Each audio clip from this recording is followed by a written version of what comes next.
இடுக்கம் என்கிற சமுத்திரத்தை கடக்கையில் அவர் சமுத்திரத்தின் அலைகளை அடிப்பார். அப்பொழுது நதியின் ஆழங்கள் எல்லாம் வற்றி போகும். அசீரியாவின் கர்வம் தாழ்த்தப்படும். எகிப்தின் கொடுங்கோல் சத்தமா ஆமென் சொல்லுங்க பார்க்கலாம். நீ இப்பொழுது நிற்கிறது இடுக்கம் என்கிற சமுத்திரம். உனக்கான வாக்குத்தத்தம் கீலேயாத், உனக்கான வாக்குத்தத்தம் லீபனோன். இடுக்கம் என்கிற சமுத்திரத்தை குறித்து கலங்காதே, அதை அவர் அடிப்பார். ஆமென் சொல்லுங்க பார்க்கலாம். விசுவாசிக்கிறவங்க கொஞ்ச நேரம் அந்நிய பாஷையில பேசு.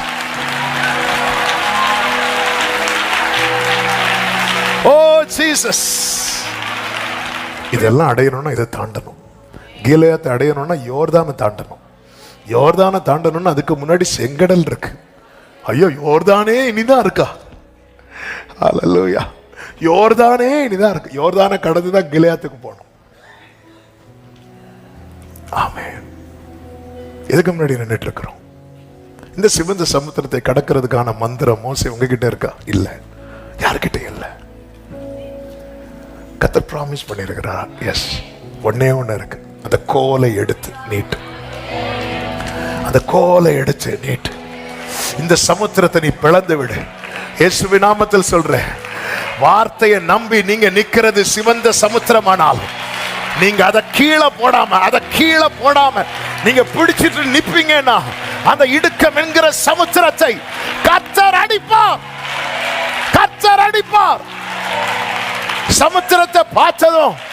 சமுத்திரத்தை பார்த்ததும் கோலை கீழே போடுறாங்க நிறைய பேர். கோலை கீழே போட்டுறாதீங்க.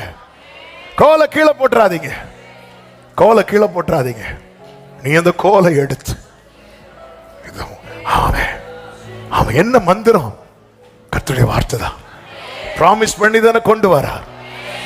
நம்பி வார்த்தையை கொடுத்து தானே கொண்டு வருகிறார். அவன் கர்த்தரதை அடிப்பா. கர்த்தர் அது வற்றி போகும். சத்தம் ஆமென் சொல்லுங்க பார்க்கலாம். ஹல்லேலூயா. ஆண்டவர் சொல்ல கீலேயாத் என்னுடையது, இதெல்லாம் கடக்க பண்ணுவார். கால் நனையாமல் நடந்து போனார்களாம். இடுக்கம் என்கிற சமுத்திரம் அதை கடக்கையில். அப்போ ஆண்டவர் இங்க என்ன எடுத்து சொல்றாரு தெரியுமா? நீ ரெடியா இரு. எப்பவுமே நீ புறப்படுறதுக்கு தான் ரெடியா இருக்கணும்.